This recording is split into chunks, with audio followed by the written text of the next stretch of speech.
Greetings to you. Yes, another self introspection. As I further go about trying to better myself and try to find a and find what I call a resolve.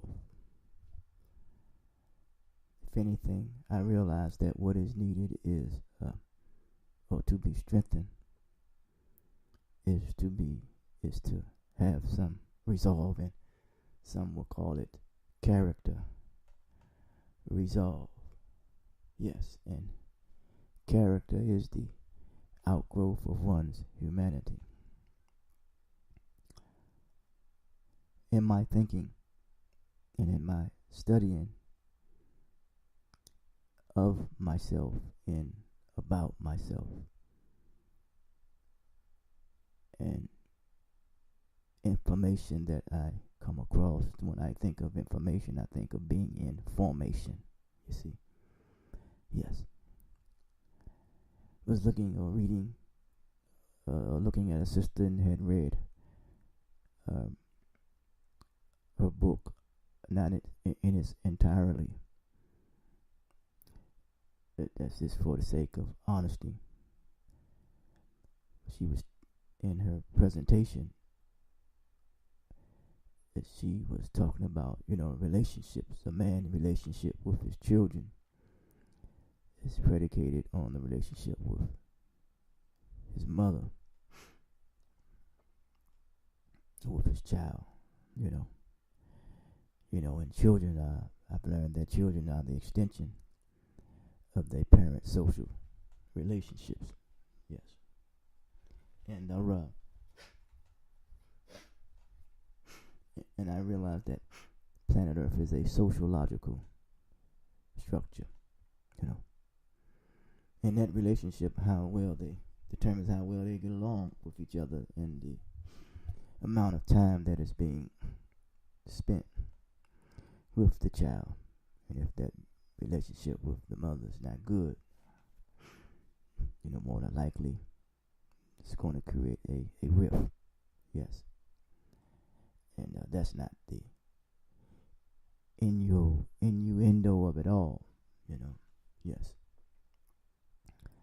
And I was looking at something in what is called the English Bible, acting in accord with one's higher self, because anything that I'm trying to do is access a higher level of consciousness. It is difficult for me to access a higher level of consciousness unto optimal health. Yes, and I know that that vision stems from the source of my thinking. Yes, I did not. That's nothing that I did not make up. That was something that I heard. Brother Minister Louis Farrakhan said that what Elijah Muhammad has said to him. Yes, and I was thinking about it went to the English Bible. Luke 4:27 talks about how do acting in accord with one's higher self, one's direct power. How can you accomplish what you will? I mean, Marcus Garvey said you can accomplish what you will. We want to deal with that which is constructive, because I realize that which made sense to me, that weak people are destructive and strong people are constructive. Talking about one's divine will, one's nature. And I was thinking about how to tap into, once again, one's divine will, or one's divine nature. And one's divine nature is good. Just need to be cultivated. Yes. And in that passage, it was talking about preach. I found out the word preacher really means one who is an assembler. Yes. And but it says, preach the gospel, and some would associate it as a spell. You see, and knowledge breaks the spell of ignorance. But it says to the poor, yes, eliminate, poverty, poor thinking, poor concepts, so forth and so on, and to heal, the brokenhearted. Yes, I believe the sister sung a song, "Where Do Broken Hearts Go?" Yes, reason why I cite those things, because we also want to deal with a warp mind. Yes. Another then said, preach again, deliverance to captives. Recovering the sight to the blind, set at liberty them that are bruised. Preach the acceptable year of the Lord. 3 times the word preach was used, but it was used specifically in different ways. Preach to the poor, preach deliverance, and preach the acceptable year. But the English language called Lord, I know in the Arabic sense it means something else. So, if you break something in the society in which we live, the recourse that is set for us is the law. And that is the law that has been set up by man. You break the law of the universe, nature will take its natural course. Yes. And in the warped mind, when it comes to contamination, corruption, crime, chaos, and confusion. It's in my experience, and anything called knowledge is based on my training. And in my training, he has given me a particular point of view. Yes. And I say that I labor in the field of life transitional endeavors, trying to make an impact. Each time I go through any period in my life, I try to make an impact, because something is impacting me. It says that you can tell the psychological health of an individual by the manner and the way he or she, meets a crisis. How early he or she meets the crisis. And even he or she deals with the crisis. A crisis also could mean there is a hidden opportunity that is there that you could, could take advantage of. Yes. Now, sometimes I realize that in this self-introspection, when it comes to the difficulty of tapping into a higher level of consciousness unto optimal health, sometimes I am unable to identify with any group. And when I'm unable to identify with any group, it could represent a sense of, defiance. Yes. That could be, that defiance could be looked upon by, by the group. And remember, one's experience and knowledge is based on his or her training, and that becomes a particular point of view. Yes. When I deal with this warped mind, is warp become, or the cause to become, bent, twisted out of shape, typically a result of the effects of heat or dampness, to turn from the natural, true direction or course is to distort from the truth or fact. Meaning bias, and of course it's associated with prejudice. Anyone who creates a term that says that someone is superior over another, you think as, associated with prejudice, racism, classism, and sexism, all that comes out of a warped mind. Yes. And so it is challenging not to buckle under that particular warp thinking. Yes. So it is very difficult for me to access a higher level of consciousness unto reaching optimal health. Social stress leads to mental pain, and mental pain leads to physical harm. So, and that's why when you deal with the warped mind, and that's why I concluded that resiliency is the author of success. I'm just trying to tap into the nature of resiliency, or the resiliency of nature, either or, and to get back in shape. Whereas that I could eliminate unwholesome, mental attitude, and replace it with a virtuous and wholesome attitude that will serve to as a benefit. Before I proceed on with that regards, I say talking about the action or the state of making one to become impure. There's a poisoning, this contamination, this warpness of the mind. It's a dangerous bacteria contaminating and making something to be other than what they're not. Yes.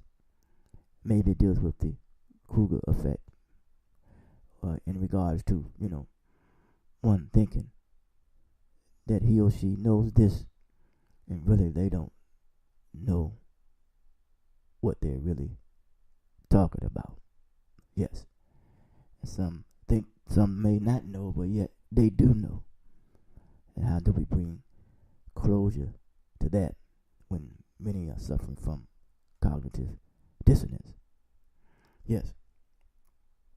You deal with something that is unclean or impure. And, if anything is unclean and impure, something needs to be cast out. There must be a healing that needs to take place. Yes. And, there are many individuals that considered to be, healers. But yet, people must admit the fact that they are ill. In order to be cured, you must first admit that you're ill. And this is the society in which we live in, but it comes out of a particular mindset. You see, a warped mindset. Yes. And I realize that there are things in the society in which I reside, and it says they deal now that this mental health thing is really becoming a real market to a point where it's that say social stress leads to mental pain, and mental pain leads to physical harm. So it's not a mental health crisis. It is if it is a mental health crisis, it is coming out of warped minds, and these supposed to be the professionals, but yet the professionals themselves have a warped mind. So how can they help those, who they have classified and categorized and put them in a position where that they themselves, or the people put the people in a position where they themselves are unable to have accessibility to a higher level of consciousness, to better living conditions. You know what I'm saying? Yes, and access to wealth. So what they're doing could be considered to be unnatural to the professionals, but yet it considered to be natural to them. Because when you talk about it, before you deal with the public health crisis, mental health crisis, you got to deal with the public health. It is the public health crisis. It is a public health crisis. We talk about for the public good. When you deal with the public good, you talk about a product or a commodity, and that's why I always say I promote the value of self-worth. You talk about a public good or public commodity that is that one individual does not benefit. It is for the benefit of the whole. It is for the benefit of society. It is for the benefit of all. And it's not for the benefit of few. So when you're talking about this warped mindset, or the or getting having accessibility, to a higher level of consciousness, because out of understanding comes consciousness, to a higher level of consciousness. And in having a higher level of consciousness, all that you come to learn to know in your knowledge and your training determines your point of view. But if your viewpoint is at a place of, in a position that has made you feel less than whole, and you know within your nature that you are somebody, it makes no difference what condition you are in, what situation you're in, or what circumstances that surround you, and you know that the living circumstance of living conditions that which one lives is not suitable for you, and you know you're going to come out of. So by nature, so by a scientific fact, based upon one's being in his or her mama womb, and all those sperm cells fighting, and they realize, if you look at a sperm cell probably from a microscope, some would say that it has a little light around it, which means that when you come out into this world, that then you are the Christ. And you know that the living conditions in the womb of your mother's, in our mother's womb or whatever, that it became inadequate for, it became insufficient for. So we had to come out of this inadequacy. So people try to come and fighting to come out this of feeling inadequate. It's feeling that they are not good enough. And that's why I say when you talk about the product that benefit the total well-being of the society, for me the product is the value of self-worth.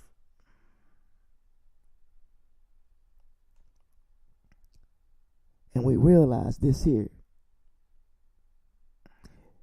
is that life is a living memorial for everyone. And when you talk about something that is done for the public good, that is available to all, not for the few, but for all, as it pertains to the greater good and the best of humanity. And economists even know that public good is associated with non-excludable. So we all should be included when it comes to the accessibility, not only to wealth, but the accessibility to use that wealth for and cultivate a higher level of consciousness, and to eliminate unwholesome, unhealthy attitudes, and replace them with virtuous, wholesome attitudes, which would serve as a benefit to each other. And if it is so, then we become fruitful and multiply. Meaning, everyone in the society in which we live wants to live a productive life. Be healthy, be whole, be wise, don't despise, and may we all be free from the lies. Preach. Till next time, self-introspection. Talk to you.